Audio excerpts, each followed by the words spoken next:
बालू माफिया ने खनन विभाग की टीम को दौड़ा दौड़ा कर पीटा। इतना मारा कि पुलिस वाले रोने लगे। सुरक्षा गार्ड्स को गंभीर चोटें आई हैं।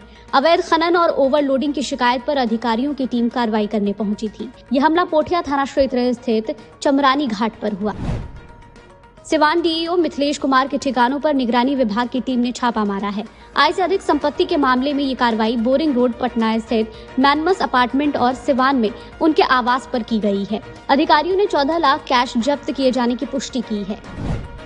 दरभंगा में एक युवक को ट्रक के आगे धक्का देने का वीडियो सामने आया है। मौके पर ही उसकी मौत हो गई। पुलिस इसे हादसा मान रही थी, लेकिन परिवार वालों की जिद पर जब सीसीटीवी कैमरा चेक किया गया तो सच्चाई सामने आ गई। मृतक की पहचान बेलाशंकर निवासी जय पासवान के रूप में की गई है। नालंदा में 2 हाईवा की टक्कर हो गई। हादसे में एक ड्राइवर जिंदा जल गया, दूसरे की हालत गंभीर है। उसे पीएमसीएच रेफर कर दिया गया है। यह हादसा एक कार को बचाने के दौरान हुआ। ये दुर्घटना नगर नौसा थाना क्षेत्र में उस्मान मोड़ के पास हुआ। मौसम विभाग ने बिहार में हुई बारिश के बाद ठंड बढ़ने का अलर्ट जारी किया है। राजधानी पटना समेत कई जिलों में न्यूनतम तापमान में गिरावट दर्ज की गई है। पिछले 24 घंटे में 13.6 डिग्री सेल्सियस तापमान के साथ मोतिहारी सबसे ठंडा जिला रहा। समस्तीपुर, जमुई, जहानाबाद में सुबह के वक्त घना कोहरा छाया रहा। आरजेडी सुप्रीमो लालू प्रसाद यादव पोती का मुंडन करवाने परिवार समेत तिरुपति के लिए विशेष विमान से रवाना हुए। शनिवार को तेजस्वी शादी की सालगिरह भी वहीं मनाएंगे। राबड़ी देवी, तेज प्रताप भी लालू के साथ गए हैं। शुक्रवार देर रात सभी लोग दर्शन करेंगे। तेलंगाना के सीएम रेवंत रेड्डी के खिलाफ बीजेपी ने विरोध प्रदर्शन किया। रेड्डी ने बिहार के डीएनए को लेकर विवादित बयान दिया, जिसको लेकर अब प्रदेश में सियासत गर्म हो गई है। पूर्व केंद्रीय मंत्री रविशंकर प्रसाद ने सीएम नीतीश की चुप्पी पर सवाल उठाए। साथ ही कांग्रेस पर देश को बांटने की साजिश का आरोप लगाया है। जेडीयू ने झारखंड और यूपी में लोकसभा चुनाव लड़ने का ऐलान किया है। पार्टी इसकी तैयारियों में जुट गई है। सीएम नीतीश कुमार दोनों राज्यों में खुद रैली करेंगे। दिसंबर के महीने से ही इसकी शुरुआत हो जाएगी। बगहा में एक प्रेमी जोड़े का शव फांसी के फंदे से लटका मिला। गुरुवार रात लड़का अपनी शादीशुदा प्रेमिका से मिलने उसके घर पहुंचा था। युवक के परिजनों ने हत्या की आशंका जताई है, जबकि लड़की के परिवार वाले इसे आत्महत्या बता रहे हैं। पुलिस 4 लोगों को हिरासत में लेकर पूछताछ कर रही है। गांधी सेतु से नदी में छलांग लगाकर आत्महत्या करने गई महिला को एसडीआरएफ की टीम ने सुरक्षित निकाल लिया। छलांग लगाने के दौरान कपड़ा फंस जाने की वजह से वो पुल से लटक गई थी। पुलिस ने उसे परिजनों को सौंप दिया है। भारतीय रिजर्व बैंक ने मौद्रिक नीति की समीक्षा बैठक में 6.5% की रेपो दर में कोई बदलाव नहीं किया है। समिति ने लगातार 5वीं बार दरों को यथावत बनाए रखा है। आज मुंबई में बैठक के बाद रिजर्व बैंक के गवर्नर शशिकांत दास ने कहा कि अस्पतालों और शिक्षण संस्थानों के लिए यूपीआई लेन देन की सीमा 1 लाख से बढ़ाकर 5 लाख रुपए करने का प्रस्ताव किया गया है। उन्होंने कहा कि वैश्विक अर्थव्यवस्था में मंदी के संकेत के बावजूद भारतीय अर्थव्यवस्था निरंतर मजबूती की ओर बढ़ रही है। निगरानी विभाग ने आय से अधिक संपत्ति के मामले में सिवान के जिला शिक्षा पदाधिकारी मिथिलेश कुमार के पटना और सिवान स्थित आवास पर छापेमारी की है। डीएसपी अभय कुमार रंजन ने बताया कि जिला शिक्षा पदाधिकारी के आवास में छापेमारी के दौरान 14 लाख रुपए नकद बरामद किया गया है। पिछले 24 घंटों के दौरान प्रदेश के अधिकांश स्थानों पर हल्की से मध्यम स्तर की बारिश दर्ज की गई।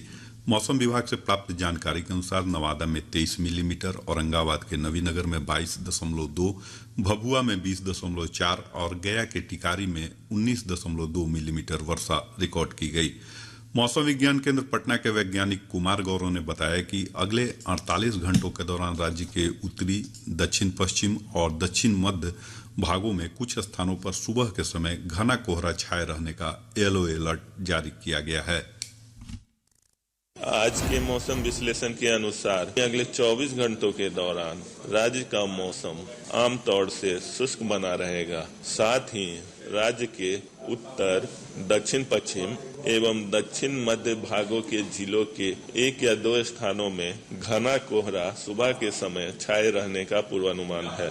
अगले 3 दिनों में राज्य के न्यूनतम तापमान में 2 से 4 डिग्री सेल्सियस की क्रमिक कमी होने की संभावना है। पश्चिम चंपारण के मझौलिया प्रखंड के परसा पंचायत स्थित राजकीय उत्क्रमित मध्य विद्यालय में मध्याह्न भोजन खाने से कई बच्चे बीमार हो गए। सभी बच्चों को मझौलिया सदर अस्पताल में भर्ती कराया गया। फिलहाल सभी बच्चों की स्थिति ठीक है। बच्चों के परिजनों ने मिड डे मील आपूर्ति करने वाले एनजीओ को इसके लिए जिम्मेदार बताया है। जिला शिक्षा पदाधिकारी रजनीकांत प्रवीण ने बताया कि शिकायत सही पाए जाने पर एनजीओ के विरुद्ध कानूनी कार्रवाई की जाएगी।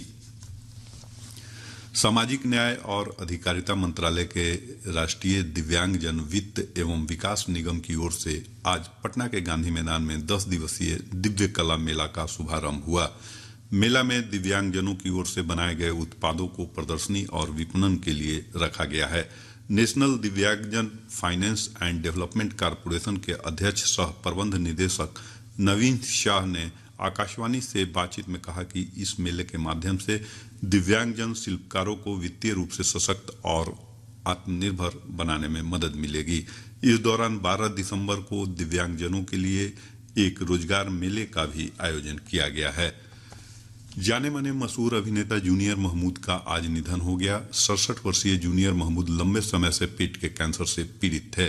नईम सैयद उर्फ जूनियर महमूद को 2 रास्ते, कारवां, हाथी मेरे साथी और मेरा नाम जोकर सरीखी फिल्मों में उनके काम के लिए जाना जाता है। 4 दशक के करियर में उन्होंने 7 भाषाओं में 250 से अधिक फिल्मों में काम किया।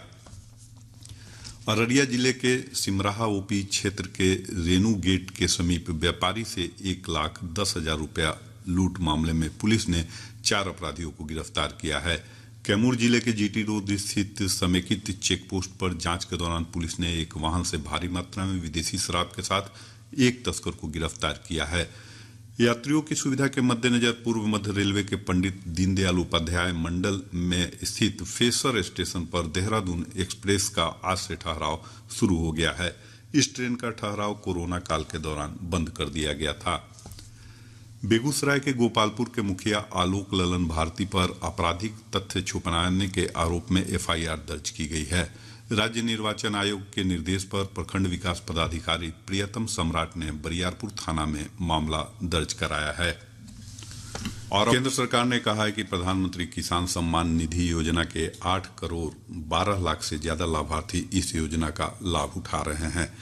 राज्यसभा में प्रश्नकाल के दौरान पूरक प्रश्नों का उत्तर देते हुए कृषि और किसान कल्याण राज्य मंत्री कैलाश चौधरी ने कहा कि करोड़ों लाभार्थियों को उनके खातों में पैसा भेजा जा रहा है। उन्होंने कहा कि सरकार ने पिछले 9 वर्षों के दौरान किसानों को लगभग 6,415 करोड़ रुपए की 35 लाख कृषि मशीनें भी वितरित की हैं। उन्होंने कहा कि पहली बार सरकार ने किसानों को राहत देते हुए ड्रोन से कीटनाशकों के इस्तेमाल की अनुमति दी है।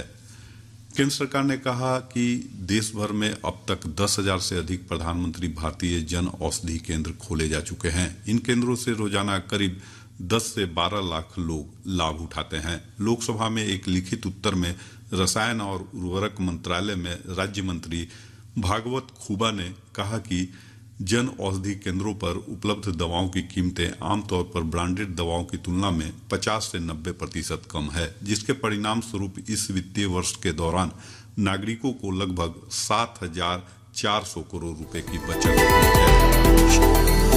है।